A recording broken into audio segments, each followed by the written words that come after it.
पिंजरा पिंजरा रे.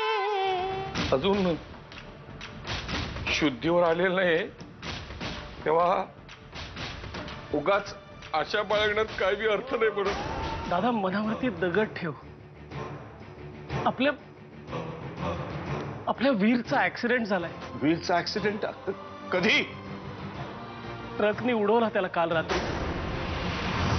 काल रात्री ऍक्सिडेंट झालाय हे तुम्हाला आत्ता सांगतोयस?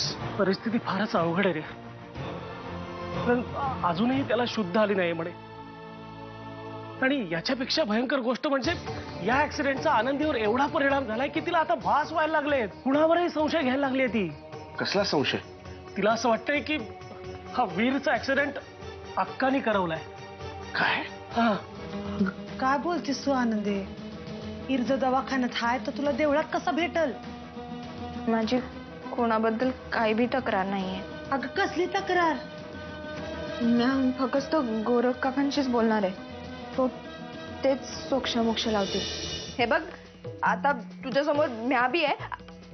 हे बघ वीर बी आहे. आता वीर तू हिला विचार. म्हणावं आपलं नक्की काय चुकलं? काय चुकलं आमचं?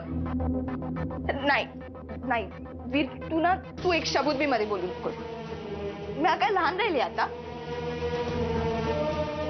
या घरानी आणि या घरातल्या समजांनी लय शानपण शिकवलंय मला. हे बघ आनंदी, तू कशा पायी गप्पा बसलीस? तू बोल ना माझ्याशी. तात्यासाहेब आमचे प्रयत्न आम्ही थांबवलेले नाहीये. पण आज जर का त्याला शुद्ध आली नाही ना तर तो कोमात जाईल.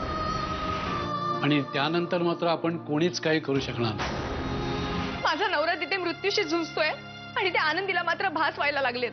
नारायणी आता प्रत्येक गोष्ट यांच्या समोर बोललीच पाहिजे का? मम्मा अजून किती दिवस ही गोष्ट आपण लपवून ठेवणार आहोत? बाबा त्या आनंदीला भास व्हायला लागलेत. तिचं म्हणणं की वीर तिला रात्री भेटायला आला होता म्हणून. हो नागनाथने सांगितलंय मला. माझा या गोष्टीवर विश्वास बसला नसता पण मी स्वतःच आनंदीला असं विचित्र बोलताना बघितलंय. बाबा तिचं म्हणणं आहे की वीरचा अपघात मम्माने केला म्हणून.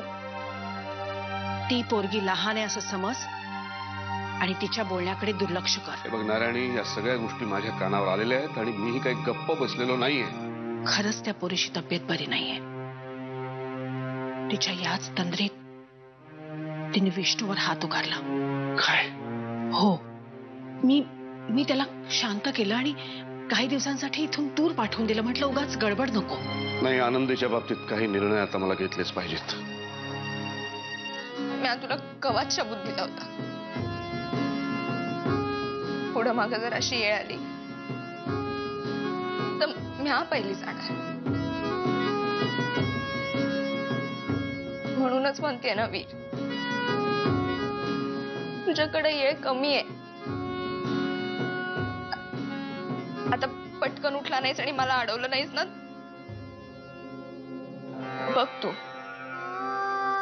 मी हाच आधी जाणार. आता या क्षणी इथंच. शपाई असं करतोस वीर? उठ ना. मी आली आहे ना आता.